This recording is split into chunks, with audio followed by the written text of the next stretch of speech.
Quelque chose d'inéligible c'est déroule en ce moment dans notre voisinage cosmique.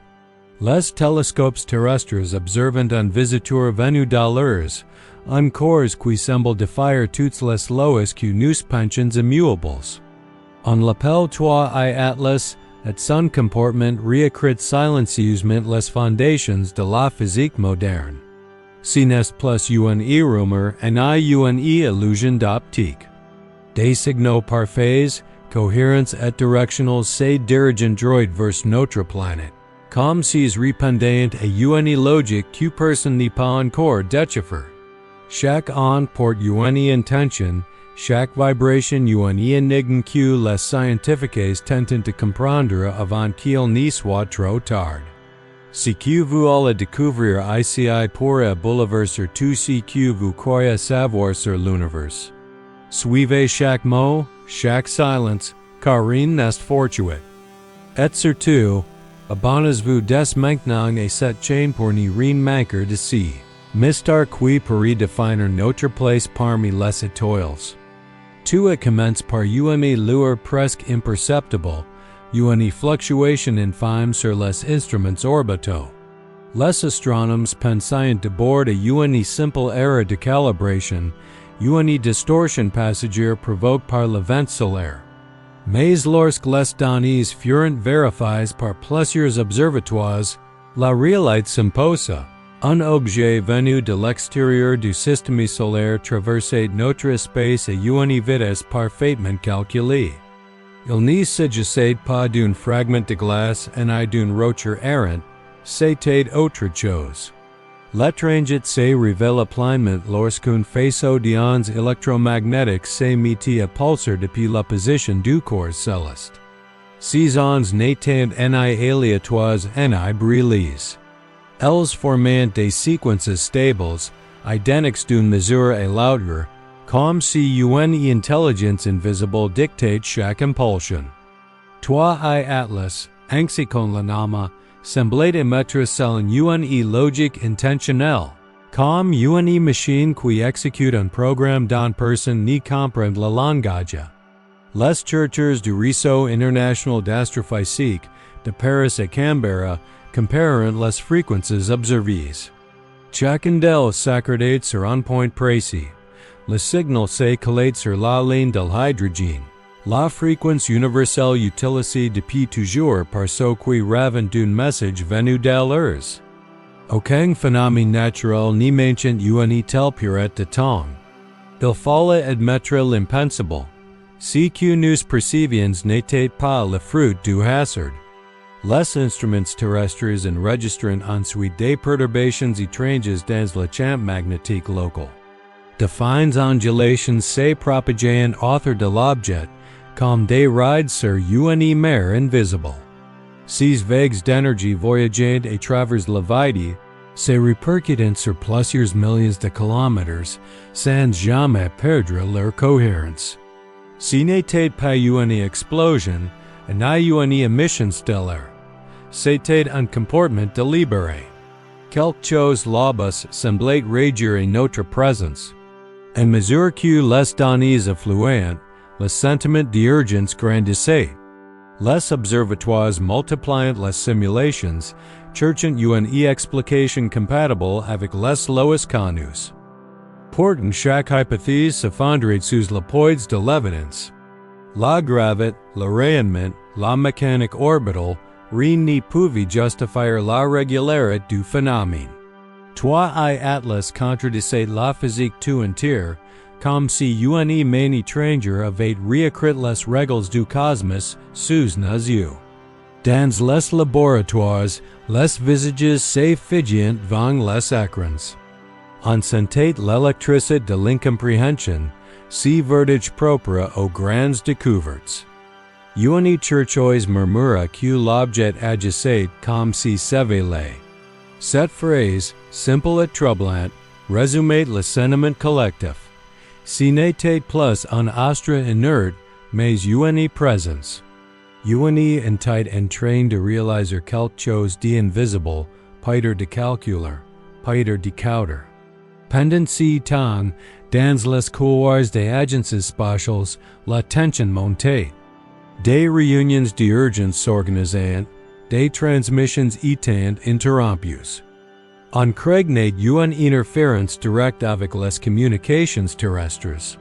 Les ingénieurs tentant de stabiliser les signaux, mais chaque correction semblait amplifier, comme si l'émetteur lointain imitait nos propres transmissions. Cette résonance laissait supposer une forme d'apprentissage. Toi I atlas ni se contentate plus d'être observe, il répondait. Et puis, brusquement, un silence étrange s'abattit sur les capteurs. Les oscillations cessèrent, les relèves se figèrent, et l'espace redevint mute.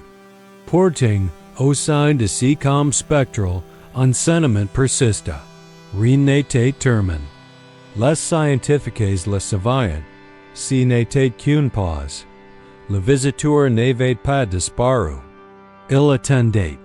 Et dans cette attente, un pressentiment prenait forme. Le cosmos venait pas être de nous adresser le premier mot d'un langage que nous ne savons pas encore lire. Peu après le premier silence, un nouveau phénomène apparaît dans le ciel nocturne. Les stations radio, réparties sur plusieurs continents, détecteront une interférence d'une purette obsédante. Si n'était pas du brut aléatoire, en un écho lointain. Le motif semblait suivre un rythme exact, comme une partition cosmique soigneusement orchestrée. Au même instant, toi I atlas se trouvait à la limite de la visibilité optique, son halo de poussière suffocant lentement, tandis qu'une pulsation régulière continuait de battre dans l'invisible. Les radioastronomes aligneront leurs horloges atomiques pour comparer les mesures. Chaque impulsion arrivait à intervalles précis, identiques d'un observatoire à l'autre. Introduisant la séquence en données mathématiques, un ingénieur découvrit la progression catchée. 1, 2, 3, 5, 8, 13. La suite de Fibonacci. Un langage fondé sur l'ordre naturel de la création, la proportion de représenter dans les coquillages. Les galaxies, les tempêtes et les spirales de Allen, aucun hasard ne pouvait produire une telle perfection. Ce qui trouble le plus les chercheurs fut la cohérence globale. Les signaux caps à Tokyo, Paris et Buenos Aires formaient un arc parfait lorsqu'on les plaquait sur la carte terrestre. Cet alignment pointait directement vers la position actuelle du voyageur interstellaire. Ce n'était donc pas un message dispersé, mais une direction, une trajectoire indiquée à la planète elle-même. Quelque chose là-haut semblait vouloir être compris. Les physiciens tenteront d'abord d'attribuer le phénomène à une origine naturelle. Certains évoquèrent des éruptions solaires atypiques, d'autres des interactions magnétiques dans la haute atmosphère. Mais toutes ces théories s'effondrent face à la précision du motif. Une onde issue du soleil aura produit un chaos de fréquences, pas une suite mathématique aussi pure. Il fallait reconnaître une intention, un dessin dissimulé derrière la butte du calcul. Les laboratoires de traitement du signal travailleront sans relais. Ils décomposeront chaque pulsation, chaque intervalle, pour rechercher une modulation catchée. C'est alors que détail gleichen apparaît. Les intervalles entre les impulsions diminuant imperceptiblement, comme si la source ajustait son tempo à notre observation. Une adaptation consciente. Toi I atlas semblait réagir à la curiosité humaine, restaurant le rythme au fur et à mesure que nous les scrutons. Les esprits les plus prudents commenceront à envisager une explication qui, jusqu'alors, relevait de la science-fiction. Et si le code n'était pas une communication, mais une synchronisation, une tentative de faire vibrer notre planète à une fréquence précise, Capable de valoir quelque chose d'enfoui dans la structure même de l'espace temps? Le simple annonce de cette idée provoqua un silence dans les salles de contrôle. Personne n'osait l'exprimer voixhaut, mais tous la redoutaient. Les jours suivants, un changement subtle traversa les instruments orbitaux. Le champ électromagnétique terrestre connaît une variation measurable, infime mais réelle. Les modèles montrent une correspondance directe avec le rythme imposé par la séquence. Comme si la Terre répondait, malgré elle, à l'appel venu des profondeurs cosmiques. Les aiguilles des magnétomètres oscillant doucement, rappelant une respiration lente et consciente. Alors, le monde comprit que ce n'était plus un simple phénomène astronomique. Toi et Atlas avaient établi un contact. Non pas avec une voix, et non avec une image, mais à travers le langage le plus ancien de l'univers, les nombres. Derrière ces pulsations se cachait peut-être une invitation, un avertissement ou un test. Et pendant que les signaux se faisaient de plus en plus forts, une question hantait les observatoires. Que se passerait-il lorsque la suite atteindrait son prochain terme? Tout est éteint d'un coup, comme si l'univers avait retenu à sa respiration. Les écrans fixes montraient des courbes immobiles, les antennes gigantesques n'attrapaient plus que souffle glace. Les centres de contrôle ressentirent une absence lourde, un mutisme si profond qu'il semblait peser sur les murs. La hâte, le voyageur ne mettait plus rien, et portant la sensation d'une présence demeurée, tapis derrière le voile noir. Dans cet intervalle étrange, des horloges ultra-stables indiqueront un phénomène récurrent. Toutes les 12 minutes, un frisson infrarouge traversait la voûte sombre, faible mais parfaitement régulier.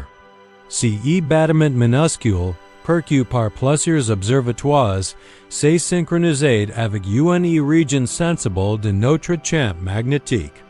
Une zone déjà redoutée par les ingénieurs spatiaux, théâtre d'anomalies inexpliquées. Comme si une clef invisible cherchait à se serrer à travers la nuit. Si mois-ci, des stations disséminées au sud de l'Atlantique détecteront une élévation d'ionisation subtilissime. Les capteurs de haute atmosphère traduisiront cette montée en cartes translucides ou s'inscrivent une spirale élégante. Si trace n'avait rien d'un caprice météorologique. Il ressemblait à un motif imposé par un métronome cosmique.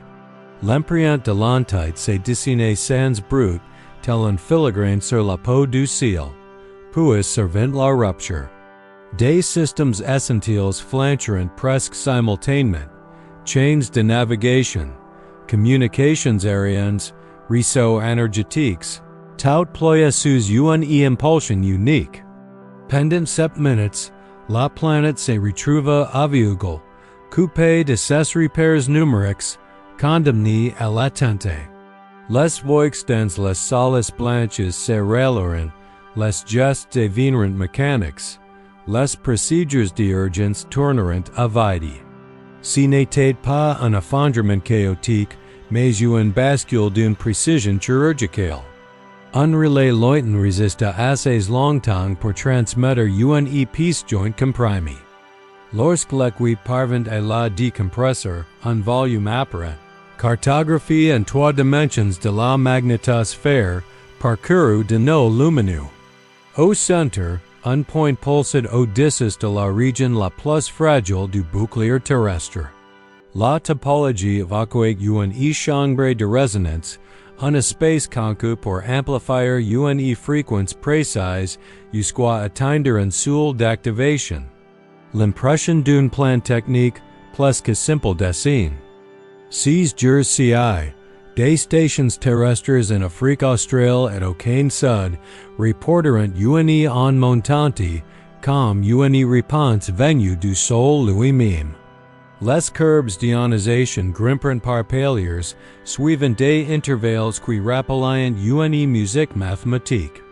Les analystes noteront une correspondance étonnante entre ces paliers et des reports harmoniques déjà apricés plus tit, non plus un appel venu d'ailleurs, mais un écho intérieur, révélé par une main inconnue.